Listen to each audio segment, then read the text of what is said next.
Hello everyone, my name is Riddhi. इस lecture में हम लोग पढ़ेंगे इंडिया यूएस ट्रेड रिलेशंस। तो अभी न्यूज़ में क्यों है, अभी क्या हुआ था कि रिसेंटली 13 मिनिस्ट्रियल मीटिंग हुई थी India US trade policy forum की। तो यहाँ पर क्या था कि जो इंपॉर्टेंट ट्रेड रिलेटेड मैटर्स हैं उनका डिस्कशन चला था। एंड जो कि बायलेटरल ट्रेड रिलेशनशिप में इंपॉर्टेंट है, इन दोनों के रिलेशनशिप में। इस पूरी मीटिंग का आउटकम क्या निकला था वो एक शॉर्ट में मैं आपको बता देती हूँ। जैसे resilient trade working group establish किया था इन लोगों ने, ताकि अपनी ट्रेड पार्टनरशिप और ज़्यादा मजबूत हो, रेजिलियंस उसमें बढ़े और सस्टेनेबिलिटी बढ़े। तो इन सब के ऊपर डिस्कशंस हुए थे मेनली। ये हमारी वेबसाइट है synopsisis.com एंड स्पेशल कोर्सेज में आप जाओगे तो ये पर्टिकुलर कोर्स मेंस इन 300 कोर्स का पार्ट है, यहाँ पर आप देख सकते हो। तो बैकग्राउंड देखते हैं इंडिया यूएस रिलेशनशिप का क्या रहा है। तो यहाँ पर क्या था कि सबसे पहला आता है अर्ली ट्रेड टाइज। तो इंडिया और यूएस के हिस्टोरिकल कमर्शियल कनेक्शंस रहा है कि इन दोनों का ही 18th सेंचुरी से ही आप देख सकते हो कि काफ़ी हिस्टोरिकल कनेक्शंस रहे हैं, जो कि इन्होंने टेक्सटाइल्स और एग्रीकल्चर प्रोडक्ट्स पे काफ़ी ट्रेड किया है। फिर पोस्ट इंडिपेंडेंस एरा आता है जहाँ पर इनका जो ट्रेड रिलेशनशिप है वो उसमें थोड़ी सी फ्लक्चुएशंस आती हैं, क्योंकि दोनों की इकोनॉमिक पॉलिसीज़ में काफ़ी वेरिएशंस आते हैं। फिर जियो पॉलिटिकल कंसिडरेशंस को देखते हुए तो थोड़ी फ्लक्चुएशंस यहाँ पर डील करते हैं। कुछ इंपॉर्टेंट फैक्टर्स यहाँ पर दिए गए हैं जो कि इंडिया यूएस ट्रेड रिलेशनशिप को शेप करते हैं। जैसे पहला है बायलेटरल ट्रेड वॉल्यूम, मतलब कि इंडिया और यूएस को एक सिग्निफिकेंट ट्रेड पार्टनर्स माना जाता है, दोनों एक दूसरे को मानते हैं। तो यहाँ पर क्या होता है कि बहुत ज़्यादा ट्रेड होता है इन दोनों के बीच में गुड्स एंड सर्विसेज को लेकर, जिससे कि हर साल में बिलियंस ऑफ डॉलर्स का ये लोग ट्रेड करते हैं। फिर मार्केट एक्सेस एंड टैरिफ्स वाली बात आ जाती है, क्योंकि नेगोशिएशंस हमेशा से चलते आए हैं कि मार्केट एक्सेस को इन्हांस करने की ज़रूरत है, ट्रेड बैरियर्स को थोड़ा सा रिड्यूस करने की ज़रूरत है। कि मतलब आपको ट्रेड करने के लिए बहुत ज़्यादा इश्यूज़ अगर आते हैं या फिर टैक्स बहुत ज़्यादा लग रहे हैं, तो ये सब चीज़ों को थोड़ा सा रिड्यूस करने की नीड है। और इनफैक्ट जो कुछ ऐसे स्पेसिफिक प्रोडक्ट टैरिफ्स हैं जिनको एड्रेस करने की नीड है अगर ट्रेड को और इन्हांस करना है। फिर जियो पॉलिटिकल कंसिडरेशंस को अगर ध्यान में रखें तो ट्रेड रिलेशंस बेसिकली एक ब्रॉडर जियो पॉलिटिकल इंटरेस्ट और अलायंसेस के बेसिस पर चलते हैं, है ना, कि किसका किसके साथ अलायंस है, किसका जियो पॉलिटिकल इंटरेस्ट किसके साथ आ रहा है ना, ये सारी चीज़ें देखने को मिलती है। जिससे कि जितने भी नेगोशिएशन डायनामिक्स हैं उन सब को ये जियो पॉलिटिकल कंसिडरेशन नेगोशिएट कर ले जाती हैं, इन्फ्लुएंस कर लेती है बेसिकली। तो अब सिग्निफिकेंस देखते हैं इंडिया यूएस रिलेशनशिप का क्या है। पहला है economic growth and job creation. तो ऑब्वियस सी बात है, अगर बायलेटरल ट्रेड होगा तो उससे इकोनॉमिक ग्रोथ होगी, जॉब अपॉर्चुनिटीज़ मिलेंगी दोनों नेशंस को।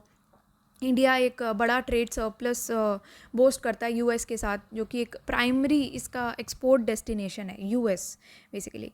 अब बहुत सारी ऐसी अमेरिकन कंपनीज़ हैं जो कि यहाँ पर इन्वेस्ट करती हैं, जैसे कि एप्पल है, गूगल है। तो जिन्होंने अगर यहाँ पर इन्वेस्ट करती हैं, इंडिया में इन्वेस्ट करती है, तो यहाँ पर फिर जॉब क्रिएट्स करती हैं एक तरीके से ये। फिर टेक्नोलॉजी ट्रांसफ़र। अब क्या होता है कि दोनों के बीच में ट्रेड हो रहा है, इन्वेस्टमेंट हो रही है, तो उससे क्या होता है टेक्नोलॉजी ट्रांसफ़र भी होता है। इनोवेशन, रिसर्च, एडवांसमेंट्स देखे जाते हैं दोनों के पार्ट पर। फिर क्या है कि इंडिया का जो आईटी सेक्टर है वो काफ़ी तेज़ी से बढ़ा है, ग्रो किया है, जिससे कि यहाँ पर यूएस की जो सिलिकॉन वैली है वहाँ से भी हम इंस्पिरेशन लेते हैं एक टेक्नोलॉजी हब बनने के लिए। फिर एक ट्रेड पार्टनरशिप चलती आ रही है जिसमें टेक्नोलॉजी ट्रांसफ़र और बढ़ता है, फॉरेन एक्सचेंज रिजर्व को और ज़्यादा ये लोग और आगे बढ़ाते हैं, है ना, तो उसमें कंट्रीब्यूट करते हैं अच्छे से। फिर स्ट्रैटेजिक पार्टनरशिप है। जो ट्रेड रिलेशंस है वो बेसिकली जो ब्रॉडर स्ट्रैटेजिक पार्टनरशिप है इंडिया और यूएस के बीच में उसको रीइंफोर्स करते हैं। अभी क्या है कि अगर आपका जो ट्रेड टाइस है अगर उसको आप एक्सपैंड कर देते हो, उससे पीपल टू पीपल इंट्रैक्शन भी इंक्रीज़ होता है ना। अगर आप ट्रेड करते हो obviously people to people interaction increase होगा, रेमिटेंसेस दोनों कंट्रीज़ के बीच में, ये सब चीज़ें आप फॉस्टर करते हो।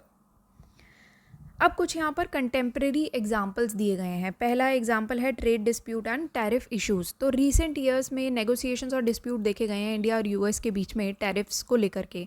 जैसे कि कुछ ऐसे गुड्स हैं स्टील एंड एल्यूमिनियम जैसे गुड्स के बीच में, यहाँ पर कुछ ऐसे इश्यूज़ डिस्प्यूट्स वगैरह देखे गए हैं कि नेगोशिएशंस दोनों के बीच में चलती आ रही हैं। फिर India US bilateral trade package जो कि 2019 में हुआ था, जिसमें दोनों नेशंस ने एक ट्रेड पैकेज साइन किया था 2019 में, जिसका एम बेसिकली ये था कि जो भी मार्केट एक्सेस इश्यूज़ हैं उसको रिजॉल्व कर लेंगे और ट्रेड को हम थोड़ा सा स्ट्रीमलाइन करेंगे कुछ सेक्टर्स के लिए, जैसे कि एग्रीकल्चर प्रोडक्ट्स हो गया, मेडिकल डिवाइसेस और ये सारे जो सेक्टर्स हो गए, इसके लिए हम थोड़ा सा अपना ट्रेड स्ट्रीमलाइन करेंगे। ठीक है, तो ये आपके कुछ एग्जाम्पल्स थे। अब इसमें अगर मैं कुछ और एग्जाम्पल्स ऐड करूँ तो यहाँ पर आप लिख सकते हो जैसे आपका फार्मास्यूटिकल ट्रेड है, फार्मास्यूटिकल ट्रेड है तो इंडिया एक मेजर एक्सपोर्टर माना जाता है जेनेरिक ड्रग्स का, यूएस में भेजता है इंडिया। तो यहाँ पर क्या होता है कि एक हेल्थ केयर सेक्टर में ये काफ़ी बड़े तरीके से इंडिया कंट्रीब्यूट कर रहा है, अफोर्डेबल हेल्थ केयर बना रहा है कंट्री में, है ना, तो उस चीज़ में कंट्रीब्यूट करता है। तो आप लिख सकते हो अफोर्डेबल हेल्थ केयर, ये पॉइंट आप मेंशन कर सकते हो। साथ में क्या होता है कि फार्मास्यूटिकल ट्रेड एक काफ़ी इंपॉर्टेंट एरिया भी माना जाता है इंडिया और यूएस के बीच के कोलैबोरेशन में। फिर नेक्स्ट चीज़ है आपकी डिफेंस ट्रेड एंड टेक्नोलॉजी में। तो डिफेंस में क्या है कि इंडिया और यूएस का जो डिफेंस ट्रेड है वो काफ़ी ज़्यादा बढ़ा है विद टाइम, एंड इंडिया क्या करता है कि मिलिट्री इक्विपमेंट और टेक्नोलॉजी यूएस से खरीद रहा है। तो इसमें काफ़ी सारे एग्रीमेंट्स देखे गए हैं, जैसे कि फ़िलहाल का अभी एग्रीमेंट है आपका DTTI, मतलब कि defence technology and trade initiative, जो कि डिफेंस सिस्टम्स का को डेवलपमेंट दोनों मिलके साथ में डेवलप करे, फिर दोनों मिलके साथ में प्रोड्यूस करे, को डेवलपमेंट को प्रोडक्शन, ये सब चीज़ों को प्रमोट किया जाता है। फिर कुछ यहाँ पर चैलेंजेस दिए गए हैं इंडिया यूएस ट्रेड टाइज के। तो सबसे पहला चैलेंज है आपका tariff and non tariff barriers जितने भी दोनों कंट्रीज़ इम्पोज करती हैं, उससे कि डिस्प्यूट्स और रिटेलिएशन भी देखा गया है। फिर यूएस जो है वो इंडिया का जो आत्मनिर्भर भारत जो इनिशिएटिव है उसको प्रोटेक्शनिस्ट डिक्लेयर करता है, उसको ये मानता है कि ये तो प्रोटेक्शनिस्ट है, और ये मार्केट एक्सेस बैरियर्स जो लगाए हुए हैं उसको क्रिटिसाइज़ करता है। इंडिया का जो जनरलाइज सिस्टम ऑफ प्रेफरेंसेस से रिमूवल है उसने ट्रेड को भी इम्पैक्ट किया है। देन पॉलिसीज़ में काफ़ी डिफरेंसेस आते हैं, जैसे डिजिटल टैक्स डेटा लोकलाइजेशन, जिससे कि अमेरिकन कंपनीज़ ने काफ़ी क्रिटिसाइज़ किया इंडिया को। इंटेलेक्चुअल प्रॉपर्टी कंसर्न्स देखे जाते हैं, वीज़ा नॉर्म्स है जिसमें चैलेंजेस और ज़्यादा बढ़े हैं। तो ये कुछ कुछ इश्यूज़ हैं, क्योंकि यूएस ने हमेशा से ये कंसर्न दिखाया है कि इंडिया का जो इंटेलेक्चुअल प्रॉपर्टी राइट्स रेगुलेशंस हैं एंड पेटेंट लॉज हैं, उससे क्या होता है कि हमारी फार्मास्यूटिकल इंडस्ट्री को और टेक्नोलॉजी सेक्टर्स में इम्पैक्ट पड़ रहा है। तो ये यूएस ने हमेशा से ये कंसर्न्स दिखाए हैं। ट्रेड इम्बैलेंसेस हमेशा से चलते आ रहे हैं कि परसिस्टेंट आप ट्रेड डेफिसिट देखोगे इंडिया के पार्ट पर, अगर इंडिया यूएस के साथ ट्रेड करता है तो वो हमेशा से एक चैलेंज रहता है, ठीक है, जिसमें बैलेंस ऑफ ट्रेड में प्रॉब्लम आती है। इनफैक्ट हमने जब जैसे ही ये लास्ट लेक्चर में पढ़ा था इंडिया और चाइना का, उसमें भी यही सेम प्रॉब्लम हमें देखने को मिली थी कि हमारा ट्रेड इम्बैलेंस हो रहा है। तो हमारे पार्ट पे हमें क्या हो रहा है कि हम इम्पोर्ट ज़्यादा कर ले रहे हैं और एक्सपोर्ट इतना कर नहीं पा रहे। तो एक ना इंडिया के पार्ट पे हमेशा से ट्रेड डेफिसिट रह जाता है, चाहे मतलब चाइना से डील करने वाली बात हो, यूएस से डील करने वाली बात हो, क्योंकि इंडिया एक बहुत बड़ा मार्केट है ना, तो सब लोग आके यहाँ पर इन्वेस्ट करते हैं, तो वो चीज़ है। फिर कुछ ऐसे नॉन टैरिफ बैरियर्स में भी ये होता है कि आपका कुछ हर्डल्स होते हैं, रेगुलेटरी हर्डल्स हो गए या कुछ रेगुलेटरी स्टैंडर्ड्स हो गए, जो कि दोनों की मार्केट के लिए ना इनअसेसिबल रह जाते हैं, फिर कुछ ऐसे बैरियर्स लग जाते हैं। और कभी कभी क्या होता है कि मार्केट एक्सेस या टैरिफ्स पे डिसएग्रीमेंट्स हो जाते हैं। कुछ ऐसे प्रोडक्ट्स हैं जैसे कि अभी हमने बात की थी ना, इसी में स्टील में, एल्यूमिनियम में, जिससे कि दोनों के ट्रेड रिलेशंस प्रॉब्लमेटिक है। इसमें एक चीज़ आप और लिखो कि जियोपॉलिटिकल फैक्टर्स। जियोपॉलिटिकल फैक्टर्स में क्या आता है बेसिकली कि यहाँ पर हर एक कंट्री की अपने और कंट्रीज के साथ अलग अलग अलाइनमेंट्स होती हैं, अलग अलग जियोपॉलिटिकल कंसिडरेशन होती है, वो भी ट्रेड रिलेशंस को इम्पैक्ट करती है। तो वे फॉरवर्ड में हम ये रखेंगे कि सबसे पहले तो डिस्प्यूट रेजोल्यूशन होने की नीड है, टाइमली नेगोशिएशन हो जाए, डिस्प्यूट रिजॉल्व हो जाए, जिससे कि बायलैटरल ट्रेड अच्छे से चले, म्यूचुअल ट्रस्ट एंड कॉपरेशन बनना चाहिए दोनों कंट्रीज़ का, और बैरियर्स इरेज हो तो बेटर हो जाए। ठीक है, थोड़ा सा बैरियर्स को ईज़ करने की बात है, टैरिफ रिड्यूस हो, नॉन टैरिफ बैरियर्स जो है वो हटें।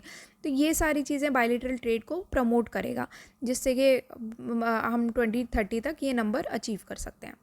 ठीक है, नेक्स्ट लेक्चर में अब हम पढ़ेंगे यहाँ पर Indian diaspora in Latin America. यहाँ पर एक इनिशिएटिव दिया गया है क्रिटिकल एंड इमर्जिंग टेक्नोलॉजीज़ पर, वो आप यहाँ पर लिख सकते हैं। तो ICET इनिशिएटिव है जो कि Indian national security council secretariat के द्वारा लीड किया जा रहा है, and US national security council, ये दोनों क्रिटिकल एंड इमर्जिंग टेक्नोलॉजीज़ पर फोकस करती हैं। इंडिया का रोल सप्लाई चेन पार्टनर के तौर पर काफ़ी बढ़ा है ग्लोबल टेक्नोलॉजी वैल्यू चेन में, एंड देन इसका एम यही है कि आप नई मार्केट्स ओपन करो इंडिया की डीप टेक्नोलॉजी प्लेयर्स के लिए, एंड देन जो भी एक्सपोर्ट कंट्रोल रिस्ट्रिक्शंस हैं उसके लिए। तो यहाँ पर बेसिकली रिस्ट्रिक्शंस को और दूर करने की बात की है कि ICT में इतना पोटेंशियल है कि नई मार्केट्स को अनलॉक करे इंडिया के टेक्नोलॉजी प्लेयर्स के लिए, और जो भी अभी के एक्सपोर्ट कंट्रोल रिस्ट्रिक्शंस हैं उसको थोड़ा सा एलिवेट करे। तो यहाँ पर ये मतलब है। ठीक है।